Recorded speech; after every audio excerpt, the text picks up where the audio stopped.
Hello everyone, मेरा नाम है स्वप्निल और आप देख रहे हैं प्रीडेटर पावर हाउस।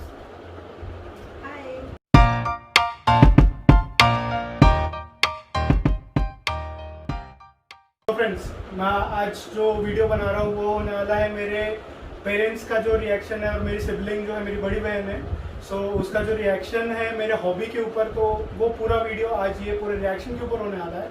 तो चलिए, और वीडियो शुरू करने से पहले एक्चुअली मैंने कुछ पॉइंट्स है, कुछ क्वेश्चंस है, वो क्वेश्चंस मैंने जॉट डाउन करा है और वो इन लोगों को मैं अभी डायरेक्टली पूछने वाला हूँ। तो इनके जो भी इंस्टेंट रिएक्शंस रहने वाले हैं, जो भी इंस्टेंट थॉट रहेगा उनका, वो डायरेक्ट आपके साथ शेयर करने वाला हूँ। तो first of all happy Diwali to all of you. Happy Diwali.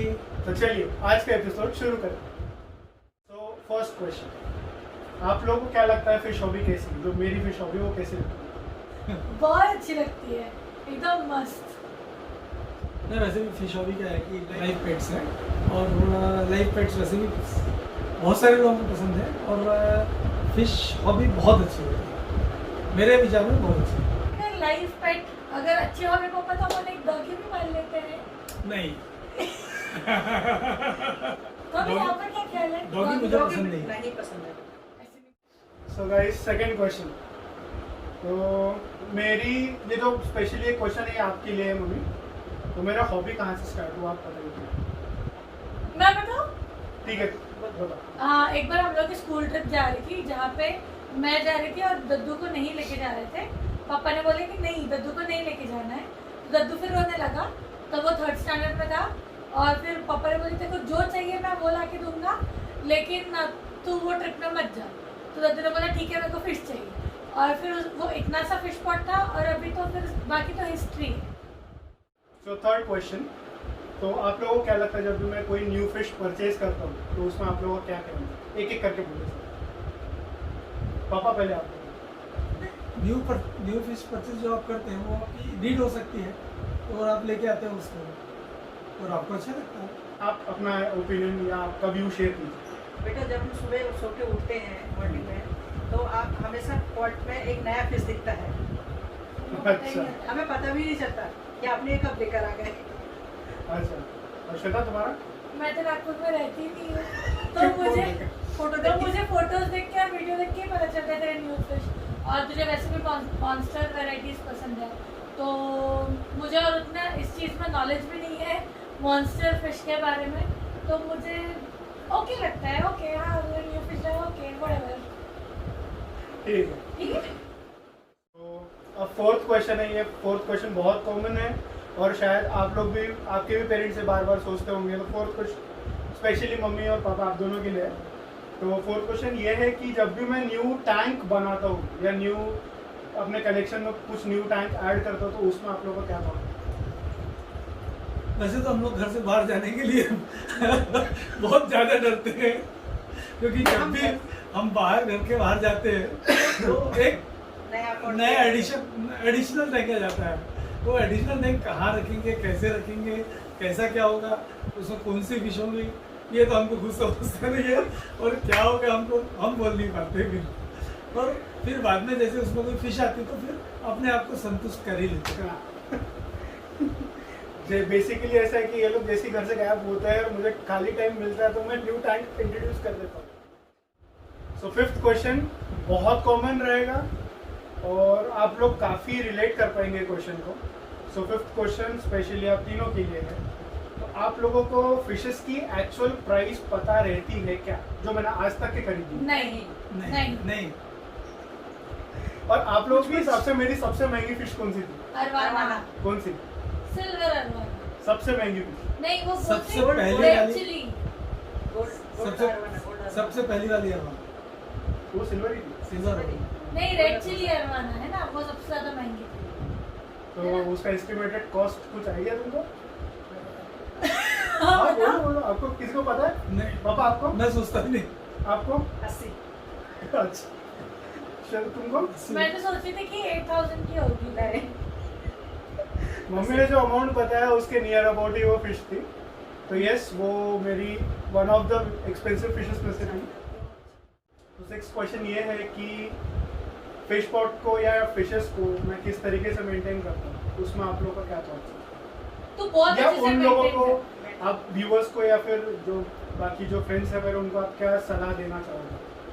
Mummy आप बताइए। ये आपके थॉट्स एक एक करके बताइए।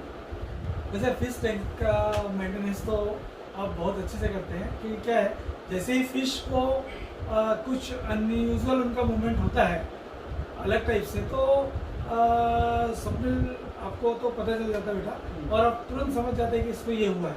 कभी कोई स्पॉट आ गया, हमको समझ में नहीं आता, लेकिन वो एक्चुअली उसका मूवमेंट बहुत अच्छा रहता है, लेकिन जो स्पॉट्स आते हैं और उसके एक्टिविटीज से आपको समझ में आता है। डिजीज हाँ वो कोई भी डिसीज बोलो या Right. कोई भी चीज़ है, तो आपको जल्दी समझ में आता है, जो कि जनरल लोगों को समझ में नहीं आता, इवन हमको भी समझ में नहीं आता। उसके हिसाब से आप उनका ट्रीटमेंट भी करते हो, या फिर पानी चेंज करना है या कोई ट्रीटमेंट करते हो, उसके हिसाब से करते हो। और वैसे भी क्या है कि कोई भी लाइव चीज़ को अच्छे से रखना हमारा कर्तव्य है, और लाइफ चीज़ को कोई डैमेज ना हो, कोई जैसे हमको सर्दी खांसी होती है तो हमको अच्छा नहीं लगता है, तो वैसे ही उनको भी कोई ना कोई अगर डिसीज़ है तो उनको आप अच्छे से ट्रीटमेंट देके बिल्कुल हेल्दी बना देते हो।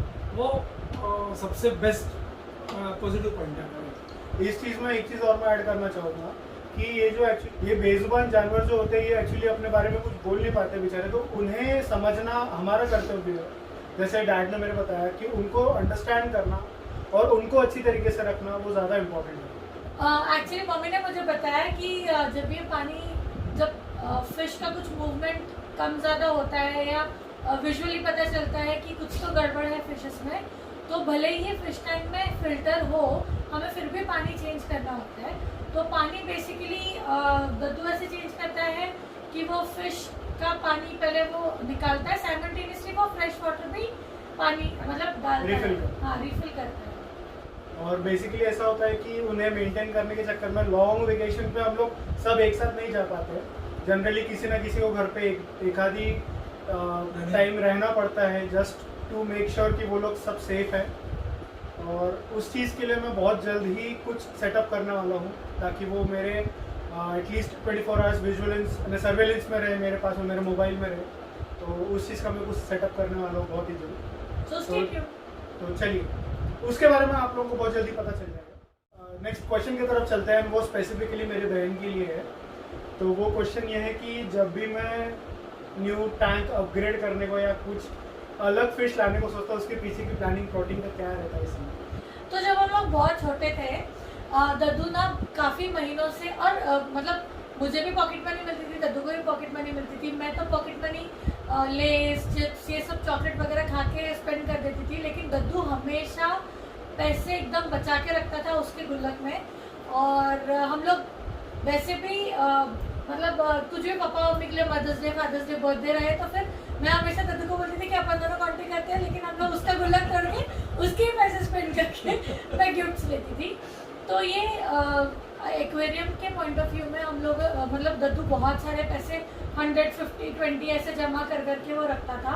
और जब हम लोग स्कूल में थे तब उसने नागपुर की कोई शॉप था, वो शॉप में जाके हमारे पास छोटा सा टैंक था, छोटे से टैंक को उसको अपग्रेड करना था, तो उसने वहाँ पे जाके ऑर्डर दिया, मेरे साथ ही गया था, ऑर्डर दिया, फिर पापा को लंच के बाद घर पे ऑफिस जाने दिया, फिर वो गया ऑटो से उसने टैंक को लेके आया और घर पे आके टैंक भर दिया। पापा आए, पापा देख रहे थे ये क्या हो गया। फिर पापा ने बोले नहीं ये मतलब वो एक्चुअली टेबल बहुत छोटा था और टैंक बहुत बड़ा था, तो पापा को ये सबसे पहले दिमाग में आया कि वो कभी भी फूट सकता है। तो पापा ने काफ़ी सारे प्लाई का एक के ऊपर एक प्लाई करके एक ऐसा बेस बनाया और फिर उसके ऊपर हमने फिर वो पॉट रखा। तो एक के बाद एक वो ऐसे दच के सबको देते रहते हैं। शॉक्स कभी भी आ सकते हैं। अब नेक्स्ट क्वेश्चन ये है कि फिर से तुम्हारे लिए क्वेश्चन है कि आपको क्या लगता है मेरा ये हॉबी कैसा है, मतलब वो एक ऑब्सेशन है या ट्रू हॉबी? एक्चुअली 50-50 पता नहीं, 50-50, क्योंकि हॉबी तो हाँ हॉबी तो है, क्योंकि ये बचपन से ही है, बहुत ज़्यादा ये ऑब्सेस्ड है, ऑब्सेस्ड भी है हॉबी भी है। फिश को लेके तो बहुत ज़्यादा ऑब्सेस्ड है। एक बार हम लोग ऐसे ही गए थे, हम लोग का डिनर पार्टी था सारे कॉलोनी के फ्रेंड्स का, और टेरेस में हम लोगों ने चिकन बनाया था और सारे बच्चे थे कॉलोनी के, और तब हम लोग शायद स्कूल में ही थे। तो वहाँ पे दद्दू एकदम रोने लग गया। उसके पास फ्लावर ऑन थी, तो फ्लावर ऑन के लिए उसने बहुत सारे कलर के मेडिसिन और फूड, कलर फूड, हेड को लेके आने के लिए, हेड को एनहांस करने के लिए फूड और ग्रोथ के लिए फूड। तो वो ना वहाँ पे रोने लग गया सबके सामने, बच्चों के सामने। और वो बोल रहा था मैंने पापा के 2 लाख रुपए वेस्ट कर दिए, मैंने फ्लावर के पीछे 2 लाख रुपए वेस्ट, मैं पापा को 2 लाख रुपए लाके दूंगा, कहीं से तो लाके दूंगा। बहुत रोया, बहुत रोया। फिर मैंने और शुभम ने इसको बहुत झापड़ मारे, फिर भी वो रो ही रहा था कि नहीं मैंने पापा के बहुत पैसे वेस्ट कर दिया, ऐसा वैसा वैसा। तो ये स्टोरी थी। ठीक है, सो बहुत इंटरेस्टिंग था ये। अब सेम क्वेश्चन आप दोनों के लिए है कि आप लोगों को क्या लगता है, ये मेरा हॉबी एक्चुअल हॉबी है कि ऑब्सेशन है? नहीं, ये तो एक्चुअल हॉबी है। और जिस चीज़ में हम अपने आप में सेटिस्फाई रहते हैं और जिसको करके हम खुद उसको सेटिस्फाई अकेला नहीं है, उसको हम अच्छे से भी कर सकते हैं, वो एक्चुअली हॉबी है। और हॉबी से अपने आप को संतुष्ट करना एक बहुत बड़ी बात है। And I appreciate Swapnil. Thank you. हाँ, तो मम्मी आपका व्यू बताइए। आपका हॉबी देख के बेटा मुझे बहुत अच्छा लगता है। आप जो नए फिश लेकर आते हो उसको देखना बहुत अच्छा लगता है, और घर में बहुत अच्छा लगता है वो सब देख के। जैसे घर में अपन एंट्री करते हैं तो घर एकदम बहुत अच्छा, एकदम शांत लगता है। और अगर मान लो कोई भी चीज़ का किसी का टेंशन है, या घर का या बाहर का, तो वो फिश को देखने के बाद एक्चुअली अपने को बहुत अच्छा लगता है, मूड फ्रेश हो जाता है। राइट। इस चीज़ में मैं एक चीज़ ऐड करना चाहूँगा कि जैसे मैंने आपको मेरे काफ़ी पहले वीडियोस में भी आपको बताया था कि एक्वेरियम का जो पोजीशन है एक्चुअली देखा जाए तो मेन एंट्री जो होती है अपने हाउस की मेन एंट्री होती है, उससे डायरेक्टली विजिबल होना चाहिए। पहला ध्यान और पहली नज़र उसके ऊपर जाना चाहिए। दैट इज़ जस्ट बिकॉज कि आपका जो भी स्ट्रेस लेवल है उस चीज़ को मैनेज करने में बहुत हेल्प करता है। साथ ही साथ साइंटिफिकली अगर देखा जाए तो उसमें वो आपको बीपी कंट्रोल करने में बहुत हेल्प करता है। और ये चीज़ काफ़ी आपने हॉस्पिटल्स में भी देखा होगा कि आपको एंट्री में आपको टैंक्स दिखेंगे।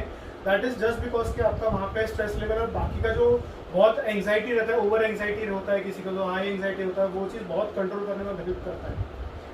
इसमें मैं एक चीज़ और ऐड करना चाहूँगा, क्योंकि जैसे भी हम लोग घर में एंट्री करते हैं तो हमारा स्ट्रेस लेवल तो ठीक है, पर हमको कभी कभी ऐसा लगता है कि वो भी हमारी रास्ता देख, तो वो स्ट्रेस खत्म है, क्योंकि वो उनका इंटरेक्शन होता है हम लोग का। जैसे मैं फीड करता हूँ डाइट, जैसे रात में सोने से पहले एक बार देखते हैं, चेक करते हैं। एक क्वेश्चन और है, मैं आपको बताता हूँ आगे। तो नेक्स्ट क्वेश्चन यही इसी के ऊपर है कि तुम्हारा तो ठीक है आप बाहर रहते हो, बट मॉम डैड आप लोगों का, मेरा हॉबी जो है वो डेली रूटीन में आप लोगों के ऊपर कैसे है वो चीज़। तो मम्मी आप बताइए। सबसे पहले जब मॉर्निंग में उठकर आते हैं तो फिश पॉट जो दिखता है पूरा अंधेरा रहता है, तो आगे सबसे पहले लाइट चालू करते, फिर बाद में घर का लाइट चालू करते, तो फिश देख के बहुत अच्छा लगता है, मूड फ्रेश हो जाता है सुबह सुबह। इसके बाद में फिर बाकी के काम शुरू होते हैं। एटलीस्ट शाम को भी वैसे ही रूटीन है, जैसे शाम को अपन दिन में लाइट बंद हो जाता है करीब 12 या 12:30 के आसपास। इसके बाद में फिर शाम को 5:30 बजे फिश पॉट का लाइट चालू कर देते हैं। लाइट शुरू होने के बाद फिर वो फिश उनको भी अच्छा लगता है।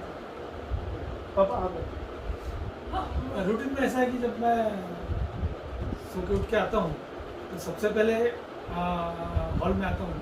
हॉल में आने के बाद पहले सारी फिशेस की एक्टिविटीज़ देखते हैं, और उसके बाद मैं अपना डेली रूटीन करके, मतलब मॉर्निंग आवर्स में जो ये रहते हैं सब वर्किंग होती है, वर्किंग करके फिर अपने उसके बाद मैं टेरेस में जाना प्राणायाम करने के लिए। ऊपर भी जो फिश पॉट है टेरेस पर भी एक सेटअप है मेरा, वो भी डैड देखते हैं, सुबह चेक करते हैं, तो उसको भी चेक करना। फिर बाद में अपना गार्डनिंग, जो मेरा एक शौक है वो गार्डनिंग करके, और फिर अपना प्राणायाम करना।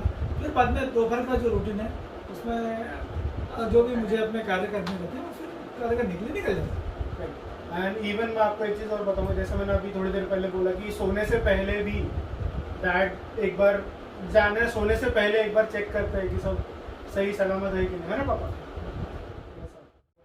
एक सेकंड लास्ट क्वेश्चन ये है कि आप लोगों को मेरा जो यूट्यूब चैनल मैंने चालू किया उसके बारे में आप लोगों का क्या सोचना है? श्वेता। मेरा ऐसे सोचना है कि तूने ये ठीक है लेट शुरू किया, लेकिन किया ये तुझे बहुत पहले करना चाहिए था, क्योंकि तेरी हॉबी थी और तूने पहले बहुत अच्छी अच्छी वेराइटीज जो खरीदा था तो उसको कवर कर सकता था। और क्योंकि अभी वो नहीं है, मे भी तो आगे ले सकता है और लेगा ऑफकोर्स, लेकिन पहले से तेरे पास बहुत अच्छी वैरायटीज थी अपने पास। हमारे पास एक बहुत बड़ी पिराना थी और वो पिराना एकदम यानी एक्सीलेंट किलर अरवाना थी, किलर पिराना थी। और वो शायद मेरी सेकंड फेवरेट फिश है। एक तो फर्स्ट तो मुझे वो सिल्वर अरवाना हमारी जो पुरानी थी वही हमें पसंद है, और हाँ, और उसके बाद ये अरवाना पिराना। तो ये पिराना कंफ्यूजन होता है, टंग ट्विस्टिंग लगता है उन लोगों को। तो वो पिराना ना काफ़ी बड़ी हो गई थी। वो छोटे टैंक में भी उसने काफ़ी अच्छा ग्रो दिखाया था। और ठीक है ये पिराना की बात, लेकिन मैं आपको ये भी बता दूं, जो हमारे पास छोटा पॉट था ना, तब दद्दू ने काफ़ी सारे ग्लासेस को पीसेस किए थे और वो छोटे पॉट को ही उसने सेक्शंस बनाए थे और वो सेक्शंस में उसने अलग अलग फ्लावर ऑन रखे थे और उसे वो मिरर से एग्रेसिव बनाता था। आई डोंट नो वो कैसे करता था, लेकिन वो उसका एग्रेशन, उसका हेड, उसका कलर, तो मैं ऐसा सोच रही थी कि अभी इसने शुरू किया ये बहुत अच्छी बात है, लेकिन अगर वो पहले शुरू करता था तो वो काफ़ी सारी चीज़ें है ना, वो जैसे इवॉल्व हुआ, इसकी हॉबी इवॉल्व हुई, कैसे उसने धीरे धीरे आगे एक एक स्टेप ग्रो किया, तो ये वो कवर कर सकता था। लेकिन ठीक है, इट्स ओके। लेकिन अभी वो उसने छोटे से बहुत बड़ा सेटअप किया। अभी उसने शुरुआत किया तो इतने बड़े सेटअप से और बड़ा सेटअप ना करे। लेट्स सी आगे क्या होता है।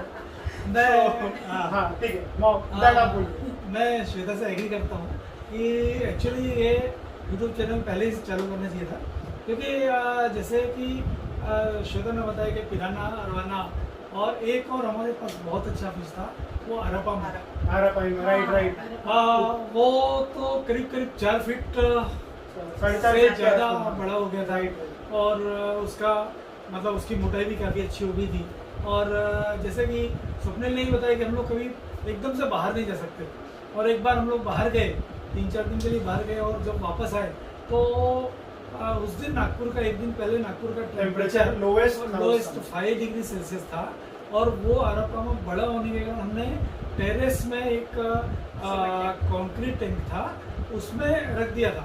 नो डाउट बहुत अच्छा था, उसको कोई तकलीफ नहीं थी, लेकिन आई थिंक वो अरापामा वो 5 डिग्री सेल्सियस टेम्परेचर बहुत डाउन होने के कारण वो चला गया और उस समय हम ध्यान नहीं दे पाए और उसके लिए हम ध्यान नहीं पाए और ध्यान दे नहीं पाए। अगर थोड़ा भी हमको पता चलता था कि भाई ये हो सकता था तो कोई ना कोई उसको सेव करने के लिए हम कर सकते थे, जो हो सकता था सब कर सकते थे।